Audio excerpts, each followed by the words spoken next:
Hip hop was good. We got another fix for all my hip hop junkies. It's Deme D in the building. This is If You Ask Me, where we talk that music and movie culture.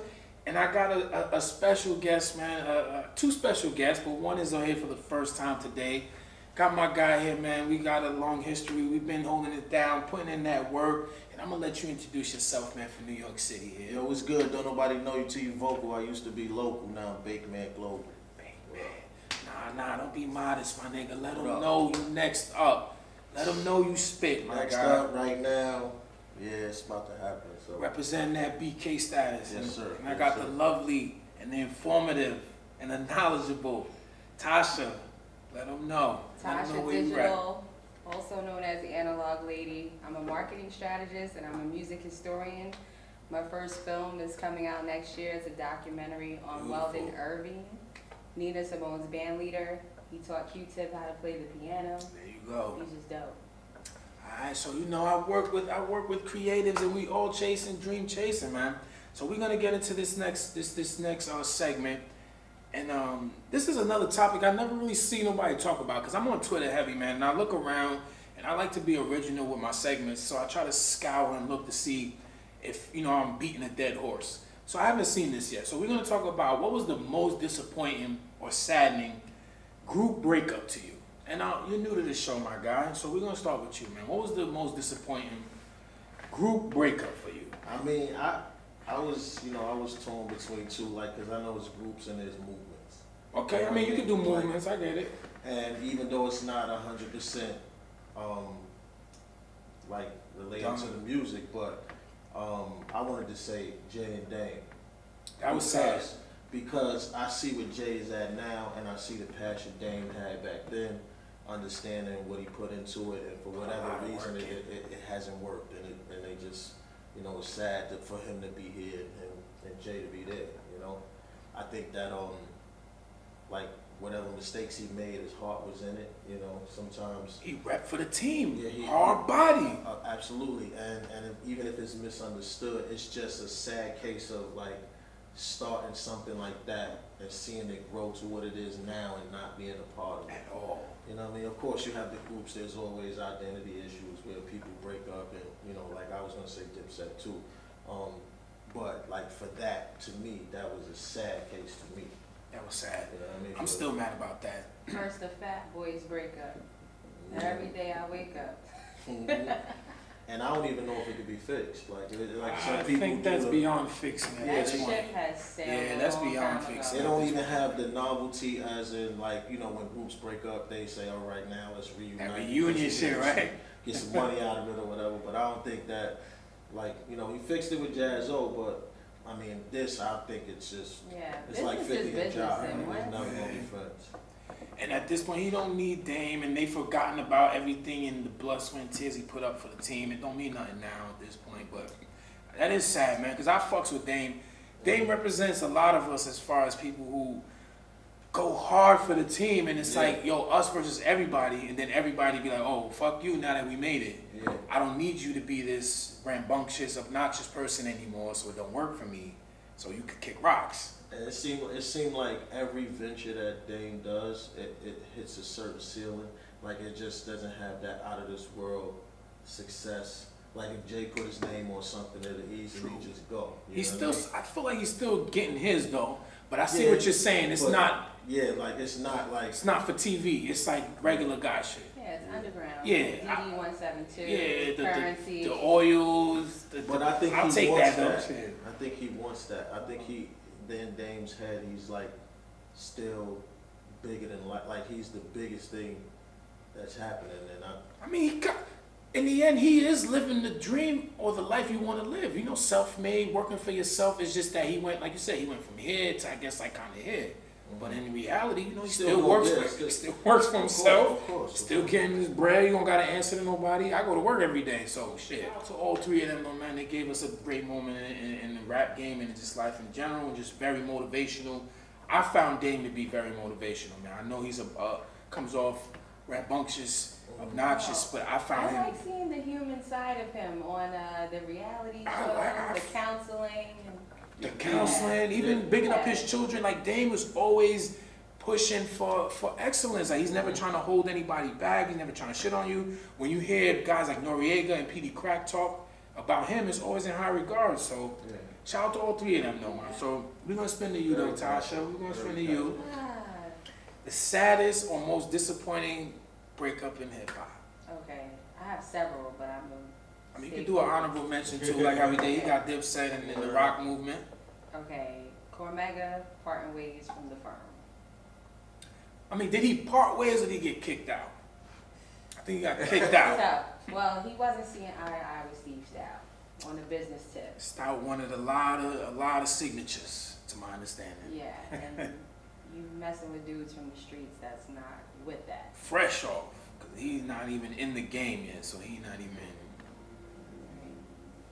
Definitely. So that was disappointing because I had high hopes for the firm. I'm the campaign manager for Half a Mill's legacy campaign. So that was his. Another slept on artist, man. Brooklyn in the building. Half a Mill debut was fucking hot. Yeah, it was an independent release. Dope. Good performer too. I seen him live a couple of times. The world's introduction to him was through the firm. You know, world's famous. Mm-hmm. So that was disappointing for me and a lot of hip hop fans that group didn't work out. You know. Yeah, a lot of people front on the album and the music itself too. I like the firm album though. Yeah, I like that. I'm for that day and time. I thought it was good. I don't know. I feel like it could have only gotten greater, but you know, the end result of that was like people taking shots at each other on mixtapes, on too albums. many labels. When you look at the firm album, it's like 5 labels on there. It's too many labels, too much management. Everyone, and then Nas was like the only one like established, right? If I'm remembering correctly, like what AZ had two, AZ had 2 albums. Maybe? Yeah, right now I'm reading AZ's book, and he talked about getting a deal off Life's a Bitch. He didn't even have a demo. So he was a new artist. He was more of like a freestyle, like street artist. And being on that song took his career like to a level he didn't even see for himself at that time. Not many can say that. He definitely got a deal off a verse. Check AZ, and he delivered. Your favorite rapper could never. Off a verse. Like that's like people don't even understand, especially at the time. This is like '93. That shit ain't happening. You gotta. I mean, features was really crucial, and he made the best out of his shit. Shout out to AC. Word. He's still out here doing his thing. I seen he was shooting a video with K Slade the other day, man. Shout out to AZ. Still looking like he's 35. You know. But who's your honorable mention though, if you have one? Oh my gosh, Little Kim and Junior Mafia. Yeah, that was some real shit though. Like that wasn't no. Like, no, that was real. Yeah, like, that was some real shit. I never thought I would see the day that she would forgive Little C's. Like she's a Cancer like me. We take shit to the grave. Like I never thought I would see the day. She gave me hope. I'm gonna be forgiven a few motherfuckers. I mean, they got a long history. I mean, I know I don't mean shit because there's a lot of people who have a long history and you never speak to them ever again. So. The glue is big. That's it.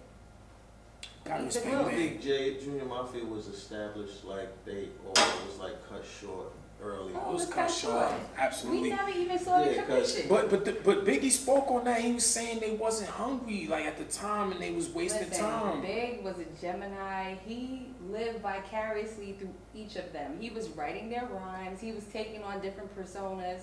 He loved that shit. He tried to bring them on. He did. He tried to. Well, he did. He brought Kim on. He brought C's on. I used to like. What the fuck was their name? Larceny.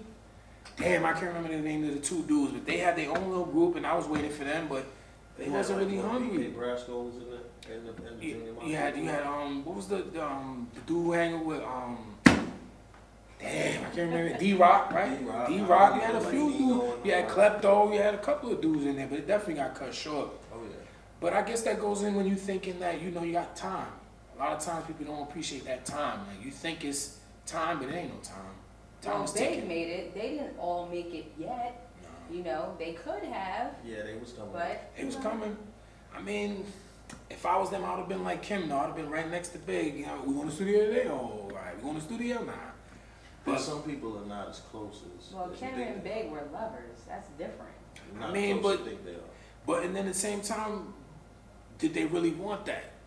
Like, a lot of people, you like the movement, you like being around the atmosphere, but did you really want to? They were street dudes. That's what I'm saying. They didn't really want to they wasn't like, trying to go to the studio. Yeah. Because a lot of people think this shit is fun. Like, it's fun to a certain work. extent, but it's work. Yeah. You rhyming the same rhyme 18 times. You in the studio 6 hours. You ready to go. So I mean, I don't know, but yeah, man, the rock shit was sad. The Junior Mafia shit was sad. I'm gonna go into Clips, man. I know a lot of people be like, oh, they're brothers. They didn't break up. They fucking broke up. No malice. They're not doing music together anymore. So they are broken up essentially. There's no beef. They still, you know, he just got married. He was at his wedding. Of course, they're still their fucking family. Pusha married a woman named Virginia. How dope is that? Is that really her name? I don't know, man. Is that really her name? I'm like, really? That's crazy. That's dope, though. And his brother was there, so you know what I'm saying? They family, but as a union. oh man, that hurt me, man. That hurt. Like 3 albums wasn't enough for me, and the last album sounded like, oh here, just take this, I'm done. As far as Malice, it wasn't whack, but every verse sounded like, yo, I'm done with this shit. Every verse sounded like, I've grown out of this. This ain't it for me no more. So it's like, I don't know, man. But Clips, I'm still waiting for a reunion, but that ain't happening. No Malice has made that very clear. It's not happening. He's on a different path. That's what I was about to say. Yeah, Push ain't changed one bit, so it's like, it ain't happening. And my honorable mention is West Side Connection, man. That shit is whack. I don't know how the fuck the three of them break up. Like, y'all was in it before West Coast was even linking like that. Like, I don't get it, but I found out Mac 10 had a problem with somebody in Ice Cube's family, so you know how that shit goes. Some family shit, and they ain't ever squash it. Y'all niggas need to cut it out, man. Give us a third West Side Connection reunion album. A lot of people will love that, man. Thank you for tuning in, man. We're going to end it there. If you ask me, hit that red button, subscribe, share, and comment. Deme D in the building.